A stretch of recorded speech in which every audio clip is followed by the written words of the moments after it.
First of all हम जो chapter है हमारा रिलेशन उसको हम स्टडी कर रहे हैं, ठीक है। तो रिलेशन का मतलब हिंदी में हो गया संबंध। एक मैं आपको बड़े ही अपने पुराने टाइप से, ये आरडी में भी एग्जांपल दिया था, बहुत अच्छा एग्जांपल भी है समझने के लिए, इसलिए मैं इसी एग्जांपल को लेके चलूंगा, ठीक है। अब रिलेशन समझने के लिए क्या होता है, जैसे मान लीजिए दो सेट है, जैसे मान लीजिए, तो रिलेशन को पहले एक्सप्लेन करने के लिए सबसे पहले जो इसकी जरूरत पड़ेगी हम लोग वो स्टार्ट करते हैं। तो सबसे पहले हमें जरूरत पड़ती है एक चीज समझने की, ऑर्डर्ड पेयर। देखिए ऑर्डर्ड पेयर क्या होता है, पहली चीज तो क्या है, ऑर्डर्ड पेयर का मतलब क्या हो गया, पहला इसमें एक नाम आ रहा है पेयर। पेयर मतलब दो एलिमेंट आएंगे, क्योंकि पेयर मतलब दो ही एलिमेंट, दो ही चीजें होती है, पेयर मतलब दो होता है, ठीक है। तो सबसे पहले मैं ऑर्डर्ड पेयर की बात लिख दूं, तो देखिए ऑर्डर्ड पेयर होता क्या है, N ordered pair, an ordered pair consists of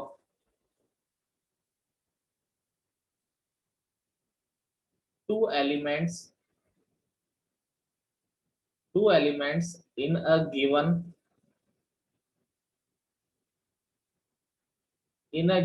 fixed order। यानी पहली बात तो ऑर्डर्ड पेयर क्या है, दो एलिमेंट होंगे, ये तो मैंने आपको बता ही दिया, क्योंकि पेयर का मतलब क्या होता है, दो होता है, ठीक है। तो हम ordered pair consist of two elements in a given fix order. तो देखिए अगर मैं इसको समझाऊं, जैसे अगर आप लोग देखें तो एन ऑर्डर्ड पेयर है बड़ी सिंपल सी चीज, बस मैं लाइनों में लिख रहा हूँ, an ordered pair of elements taken from two different set,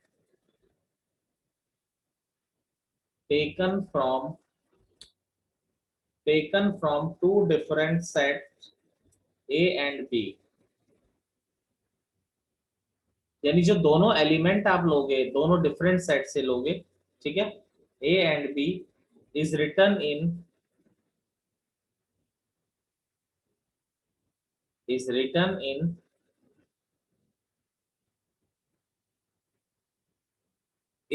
in small brackets. जैसे मैं आपको बताऊं बेटा, जैसे ये ले लिया ए बी सी और एक दूसरा सेट ले लिया मैंने एक्स वाई जेड। तो अगर मान लीजिए ए आपका सेट ए का एलिमेंट है और एक्स आपका क्या है, सेट बी का एलिमेंट है, तो ऑर्डर्ड पेयर बनाऊं तो मैं ए और एक्स का ऑर्डर्ड पेयर क्या हो गया, ये ए और एक्स का ऑर्डर्ड पेयर हो गया। यानी देखो N ordered pair consist of two elements, दो एलिमेंट है और एक फिक्स ऑर्डर में है, पहला वाला सेट ए से आ रहा है, दूसरा वाला एलिमेंट क्या आ रहा है, सेट बी से आ रहा है। अब एक बात ध्यान रखिएगा, यहाँ पर ऑर्डर फिक्स होता है, अगर ए एक्स है तो आप इसको कभी भी एक्स ए नहीं लिख सकते, यानी पहले ए आएगा और एक्स आ रहा है तो आप ऐसा नहीं कि ये दोनों बराबर हैं, एक्स से दोनों बराबर हैं, दोनों के दोनों क्या है, आपकी अलग अलग चीजें हैं। एक चीज मैं यहाँ पर डाल देता हूँ कि जो आपको ऑर्डर्ड पेयर में ऐसे लिखना है, हस्बैंड वाइफ, इस तरह से लिखना है। यानी ए जो है एक्स का हस्बैंड है, बी जो है वाई का हस्बैंड है और सी जो है जेड का हस्बैंड है। तो कैसे लिखोगे बेटा इसको, ए एक्स का हस्बैंड है तो ए एक्स, समझ रहे हो, यस सर। बी वाई का हस्बैंड है तो बी वाई, सी जेड का हस्बैंड है तो सी जेड। तो ये जो ए आ रहा है वो सेट ए से आ रहा है, जो बी और जो एक्स वाई जेड आ रहे हैं वो सेट बी से आ रहे हैं। समझे मेरी बात, नहीं समझे?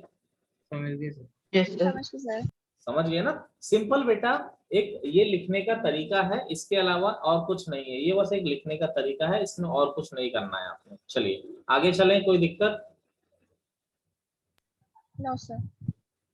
चलिए आगे चलते हैं बच्चे। अब इसमें नेक्स्ट जो मैं आपको समझाना चाह रहा हूँ, ये तो ऑर्डर्ड पेयर मैंने आपको बताया। अब जैसे एक चीज और बताता हूँ, if two ordered pairs are equal, यानी कि two ordered pairs are equal, यानी कि अगर एक ऑर्डर्ड पेयर एक्स वाई अगर ए बी के बराबर है, यानी अगर दो ऑर्डर्ड पेयर इक्वल है, पेयर मतलब दो, आप समझ ही गए। अब देखो बराबर होने का मतलब क्या हो गया, इनके करस्पॉन्डिंग एलिमेंट भी क्या होने चाहिए, सेम होने चाहिए। यानी एक्स किसके इक्वल होना चाहिए बेटा, ए के इक्वल होना चाहिए और y किसके इक्वल होना चाहिए, आपका b के इक्वल होना चाहिए। समझ रहे हैं मेरी बात? x किसके इक्वल हो गया, a के, Yes, और sir. y किसके इक्वल हो गया, b के इक्वल हो गया। जैसे सबसे पहला बेसिक क्वेश्चन इस पर यही बनता है कि if x plus y, 5 equal to 10, y minus 3, यानी दो ऑर्डर्ड पेयर आपको इक्वल दे दिए। आपसे पहला स्टेटमेंट बोल रहा है find the value of x and y। तो बेटा ये दो ऑर्डर्ड पेयर इक्वल है, इसका मतलब क्या है, x प्लस वाई पहला एलिमेंट है, ये इस पहले के एलिमेंट के इक्वल होगा, यानी x प्लस वाई किसके इक्वल होगा, बोलिए 10 के।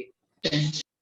और 5 किसके इक्वल होगा, y माइनस 3 के। तो y किसके इक्वल हो गया, 5 प्लस 3, यानी यहाँ से y का वैल्यू हमें 8 मिल गया। अब y अगर 8 आ गया तो इक्वेशन नंबर 1 में हमने 8 रखा, x कितना हो जाएगा आपका 2. 2। तो यानी जो ऑर्डर्ड पेयर आपका बन गया वो क्या, ये x और y की वैल्यू क्या आ गई, x 2 आ गया और y क्या आ गया, 8 आ गया। Yes, sir. देखिए दो आपसे बोला गया find the values of a and b if 3a minus 2 b plus 3 equal to 2a minus 1 3। तो यहाँ से करस्पॉन्डिंग एलिमेंट इक्वल होने चाहिए, तो 3a माइनस 2 किसके इक्वल आ गया, 2a माइनस 1। तो यहाँ पर क्या हो जाएगा, 3a minus 2a equal to minus 2 उधर जाएगा, 2 माइनस 1 यानी 1। तो यानी यहाँ से क्या आ गया, a इक्वल टू 1। ऐसे ही यहाँ पर जो सेकंड है, सेकंड के बराबर होगा तो b प्लस 3 आपका 3 के बराबर होगा। तो यहाँ से हमको क्या मिल गया, यहाँ से b इज इक्वल टू 0 हमको मिल गया। क्लियर है मेरी बात? Yes, sir. हाँ, yes sir, b equal to 0, यही आया होगा सबका आंसर, आई होप, मुझे लगता है ये आ गया होगा। Yes, sir. Yes sir. हाँ जी सर. चलिए अब जी हम दूसरी कहानी स्टार्ट कर रहे हैं। ये चैप्टर आपका 3 या 4 दिन में खत्म हो जाएगा, मैक्सिमम 4 डेज। बहुत सिंपल चैप्टर है, कुछ इसमें ज्यादा कुछ करने को है नहीं। मैक्सिमम 4 डेज में आप बोलेंगे सर बहुत है सर, इतना तो हम तो सब कुछ हो गया इसमें। ठीक है, आगे चलते हैं। अगला है हमारा, देखिए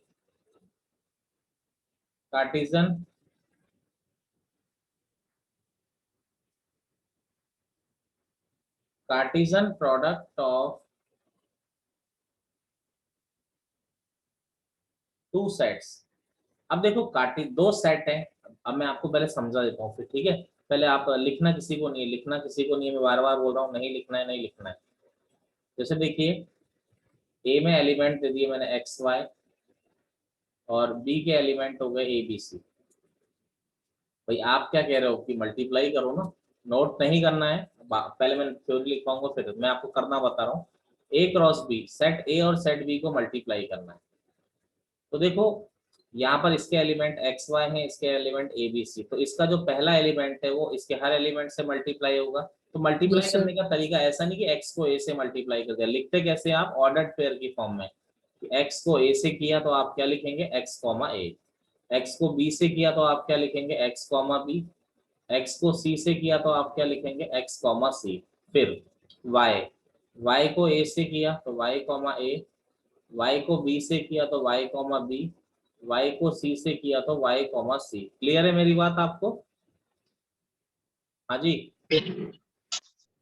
अगर मैं बी क्रॉस ए करने को बोलता तो क्या होता बच्चे, बी क्रॉस ए करने को बोलते तो अब की बार बी के ए से होते। बी वाले एलिमेंट्स पहले आ जाते हैं और ए वाले बाद में। बिल्कुल बिल्कुल, यानी या आप बी को एक्स से किया तो बी एक्स, सॉरी ए को, सर अगर हम उल्टा कर दे तो गलत हो जाएगा ना?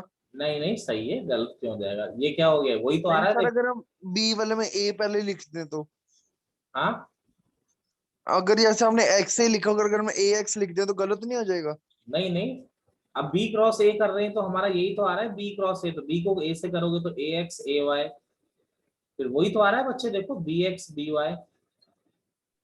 नहीं, जैसे हमने ए क्रॉस बी किया उसमें आपने एक्स से लिखा है, हाँ अगर हम उसको ए एक्स लिख दे तो हमारा गलत हो जाएगा ना वहां हाँ पे? हाँ हाँ हाँ, मैंने एक बात आपको लिखाई है वहां पर, आप ध्यान रखो कि आप एक्स ए को ए एक्स नहीं लिख सकते हो, लिखा है ना मैंने वहां पे। Yes sir.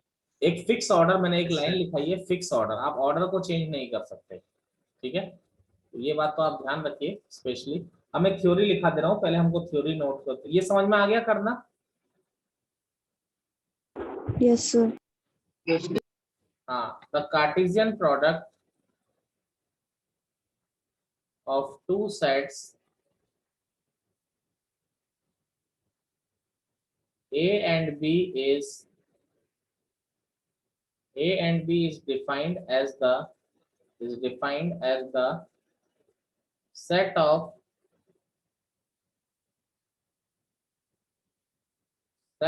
all ordered pairs of elements from A and B.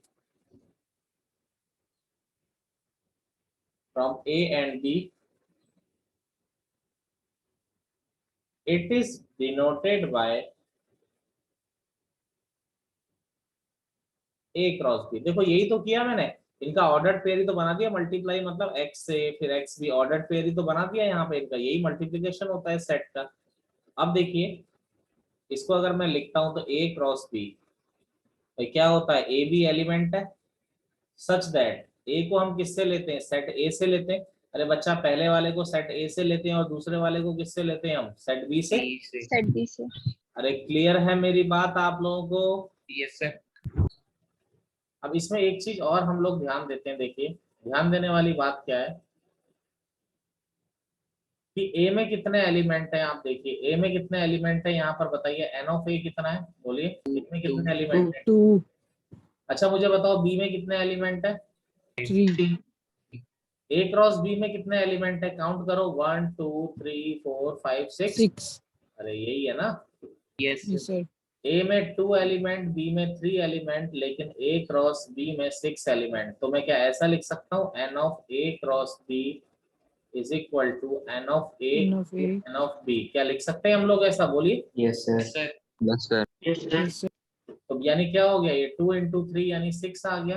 कहने का मतलब ये हो गया कि अगर किसी सेट में m एलिमेंट है और किसी दूसरे सेट में n एलिमेंट है, तो जो a क्रॉस b है उसमें कितने एलिमेंट हो जाते हैं आपके, m इंटू n, यानी कितने एलिमेंट हो जाते हैं, सॉरी a भी लिख लो, चलो कुछ और लिख लो, ये m n तो पहले से यूज कर रहे हो ना आप लोग।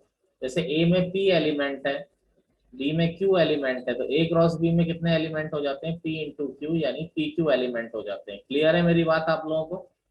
सर। सेट ए में 3 एलिमेंट है, सेट बी में भी 3 एलिमेंट है। अगर हमसे ऐसा बोला जाए find the number of elements in A cross B, देखो अब भाई मल्टीप्लाई करके देखने की जरूरत नहीं है। 9 हाँ बिल्कुल, एन ऑफ ए 3 है, एन ऑफ बी आपका 3 है, तो N of A cross B हम जान चुके हैं कि N of A cross B हो जाता है N of A into N of B, तो क्या हो जाएगा 3 इंटू 3, यानी आपका N of A cross B आपका डायरेक्टली क्या हो जाएगा, आपका 9 हो जाएगा। क्लियर सबको? yes sir चलिए करिए।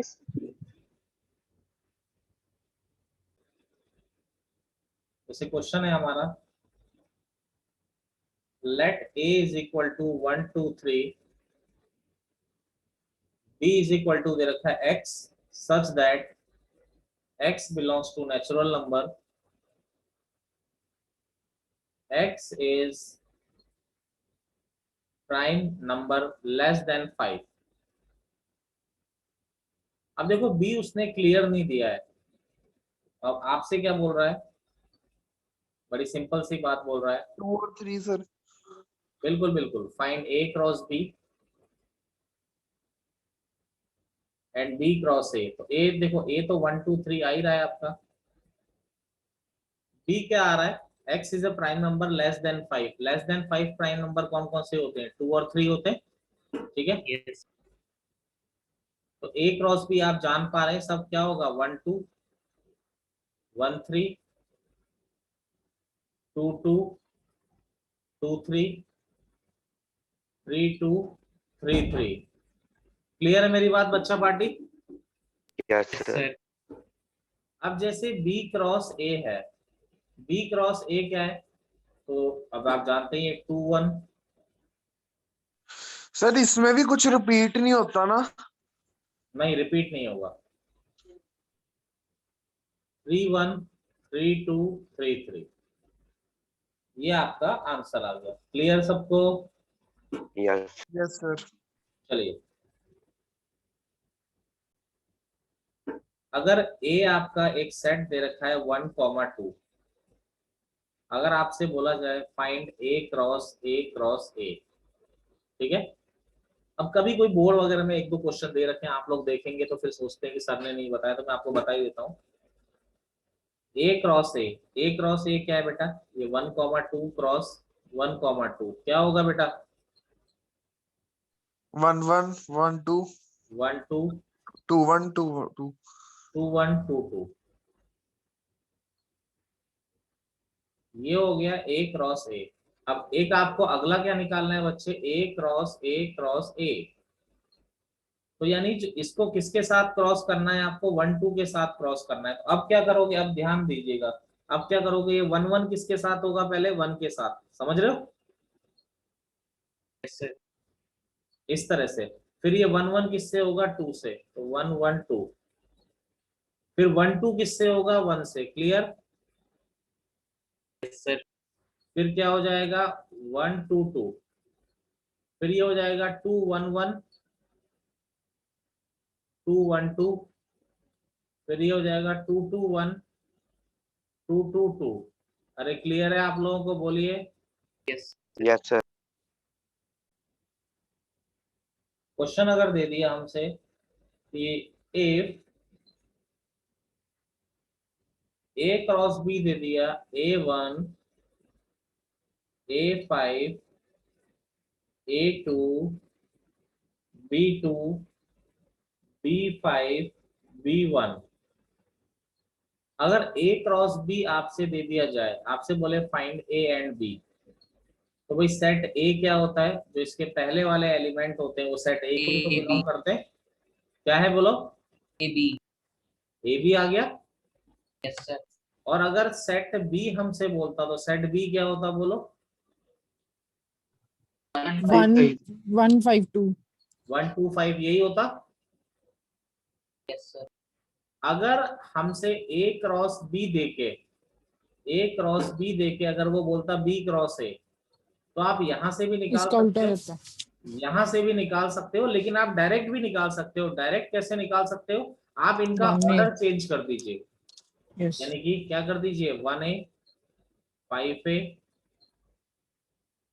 2A 2B 5B 1B। Clear है मेरी बात आप लोगों को। Yes sir. Yes, sir.